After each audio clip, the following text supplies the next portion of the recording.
Well, good afternoon. This is Hound Dog Steve wishing you a very pleasant afternoon. And here I am. I travelled about 300 miles north from the Martin Dyes State Park down in Jasper, Texas.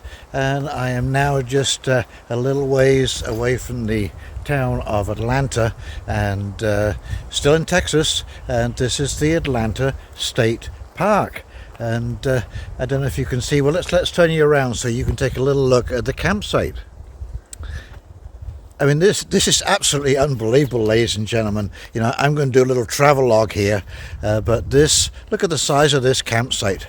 It is just massive, and there's nobody here. I paid, well, with the day fee that you have to pay along with the campsite fee, $20 a night to stay here for water and hydro hookup. But look, it's empty. These parks are unbelievably underutilized, and you know, here's my only neighbor. And you know, you cannot stay anywhere. Doesn't matter where you go, you cannot stay anywhere for $20 a night. And so, yes, we love it. This is the kind of life. You know, when you figure out the total monthly cost for doing that, you are under $500 a month ground rent. You know, if you go into an RV park, you're going to probably pay at least 25 or 30% more than that. But look at what you get. Look at the privacy that you have.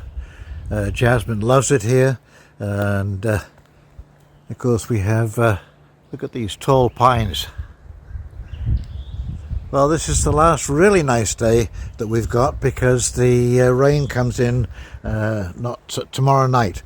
The rain starts, and we've got 2-3 days of welcome rain, but it's going to be heavy. We catch the edge of this rain, which, like I say, is welcomed here, but the brunt of it is coming out of the Midwest, and it's going to stretch up into Canada, and it is going to bring significant rain. Originally, when they thought this place was going to get a good downpour, they were predicting 9 inches in 3 days.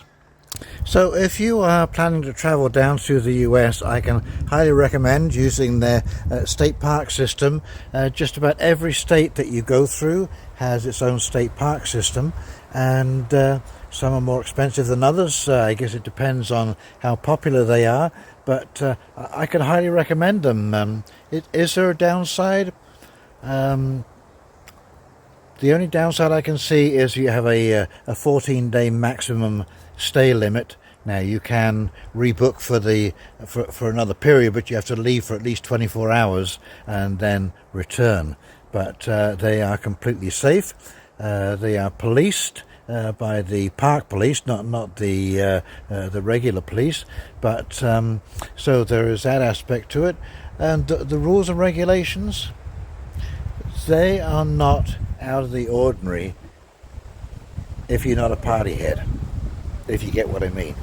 Like if you're just a regular person like myself with their dog, well, no big deal.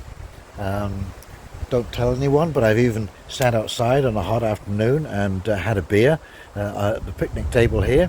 And, you know, unless you're attracting attention to yourself, nobody really cares. We all know everyone has a beer once in a while or a glass of wine once in a while. It's not a big deal. It's just when you get rowdy and attract attention to yourself, that's when it's a problem. So the rules and regulations are fine.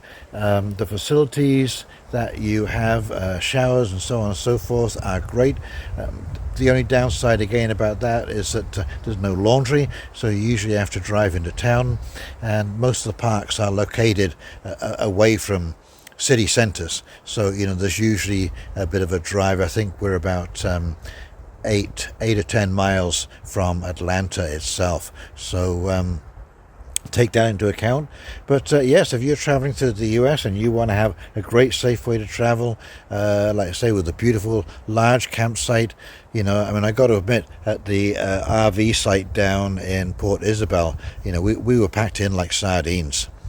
I was just very lucky that one neighbour was an older woman and she'd gone to live with her sister, so it was vacant all the time that I was there.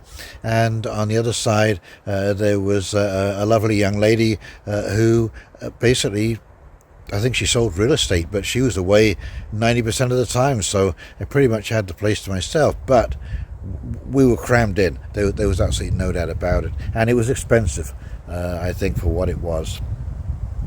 There you go, just my opinion. So yes, they get my vote of approval when you're traveling. And like I say, these state parks go all the way across. There are hundreds. I think there are about 150 in Texas alone. Not quite so common in other states, but they are there. And they provide the same kind of setting. Beautiful, local, whether it's a lake or a river or a forest or just rock formation like Colorado. Beautiful parks in Colorado that are all around that wonderful red rock that you see that it's famous for, and Colorado, color red, right? So anyway, if you've enjoyed this video, please like, comment, subscribe below, and in the meantime, this is Hound Dog Steve wishing you a very pleasant afternoon, and we'll talk very, very shortly. See you now. Bye.